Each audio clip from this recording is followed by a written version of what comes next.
నీవు బ్రతుకు దినములన్నిటను ఏ మనుష్యుడునో నీ ఎదుట నిలువలేకయుండును. నేను మోషేకు తోడయుండినట్లు నీకును తోడయుందును.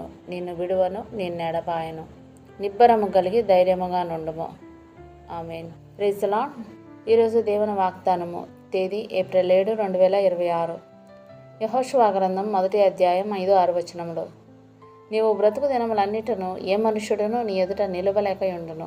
నేను మోషేకు తోడయుండినట్లు నీకును తోడయుందును. నిన్ను విడువను, నిన్ను ఎడబాయను. నిబ్బరము కలిగి ధైర్యముగా ఉండుము. ఆమేన్. ఈ లోకంలో మనం ధైర్యంగా జీవించడానికి చాలా సమకూర్చుకుంటాం. ధనము, పరపతి, గొప్పవారి యొక్క అండదండలు ఇవి సంపాదించుకోవడం ద్వారా మనుషులు చాలా ధైర్యంగా ఉంటుంటారు.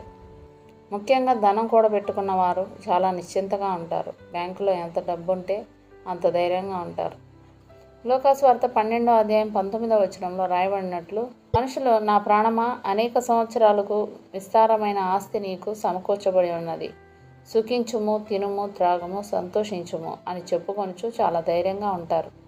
అయినప్పటికీ వారి ప్రాణాలకు గ్యారంటీ లేదు. చాలామంది ధనవంతులు, బలవంతులు, పరపతి ఉన్నవారు కూడా భయపడుతూ ఉంటారు.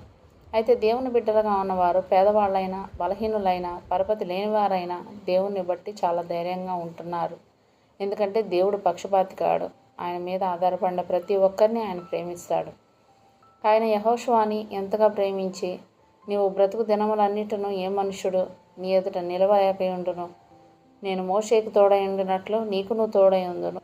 నిన్ను విడవను, నిన్ను ఎడబాయను. నిబ్బరం కలిగి ధైర్యంగా ఉండుము అని చెప్పినట్టే నీతో కూడా చెప్తున్నాడు. అయితే దేవుడు అనే భావన కలిగినప్పుడు మన హృదయం ఎలా స్పందిస్తున్నది అన్న దాన్ని బట్టే దేవుడు యెహోషువతో మాట్లాడినట్టు దేవుడు మనతో కూడా మాట్లాడతాడు. అట్టి విశ్వాసం మీలో ఉంటే ఈ వాగ్దానం మీ కొరకే. దేవుడు ఇచ్చిన ఈ వాగ్దానాన్ని స్వతంత్రించుకొని ఆయన కృతజ్ఞతాస్తుతులు చెల్లించుకుందాం. అట్టి కృపాధన్యత దేవుడు మనకు అనుగ్రహించును గాక. ఆమేన్. దేవుడు తన పరిశుద్ధ వాక్యం మన వినికిడి యందు దీవించును గాక. ఆమేన్.